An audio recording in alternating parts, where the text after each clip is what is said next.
আজ জাতীয় সংসদে শপথ নিলেন বিএনপির নবনির্বাচিত সংসদ সদস্যরা। কিন্তু এই শপথ ছিল একটু ভিন্ন। স্পিকার নয়, শপথ পড়ালেন প্রধান নির্বাচন কমিশনার। আর সবচেয়ে বড় বিষয়, সংবিধান সংস্কার পরিষদে শপথ নিলেন না বিএনপি। কেন এই সিদ্ধান্ত? চলুন জানি পুরো ঘটনা।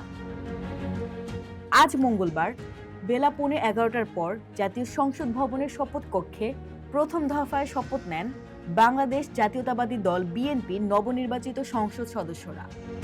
শপথ বাক্য পাঠ করান প্রধান নির্বাচন কমিশনার এএমএম নাসির উদ্দিন।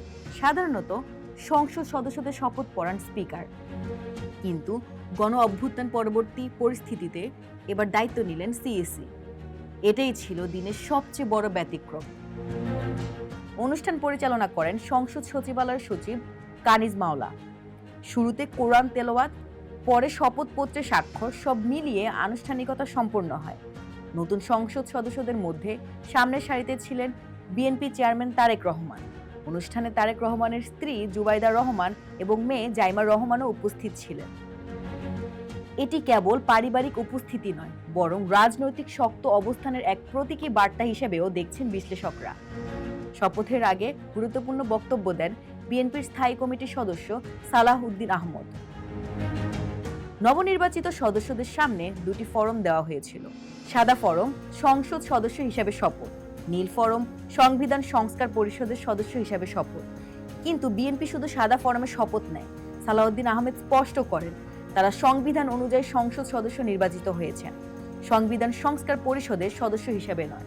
তিনি জানান, গণভোটের রায় অনুযায়ী যদি সংবিধান সংশোধিত হয় এবং তৃতীয় তফসিলে সংশ্লিষ্ট শপথের ফরম যুক্ত হয়, তখন এই বিষয়ে সিদ্ধান্ত নেওয়া হবে।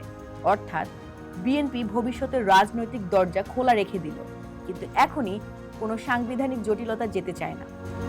আজকে শপথে বিএনপি স্পষ্ট বার্তা দিল, সংসদে তারা প্রস্তুত, কিন্তু সংবিধান সংস্কারের প্রশ্নে এখনই চূড়ান্ত সিদ্ধান্ত নয়। এখন প্রশ্ন হলো, সংবিধান সংস্কার ইস্যু কি হবে আগামী রাজনৈতিক টানাপোড়েনের কেন্দ্রবিন্দু, নাকি শক্ত সংখ্যাগরিষ্ঠতা নিয়ে বিএনপি নতুন এক রাজনৈতিক অধ্যায় রচনা করবে? আপনার কি মনে হয়, বাংলাদেশের রাজনীতিতে সামনে কোনো পরিবর্তন দেখতে পাচ্ছেন?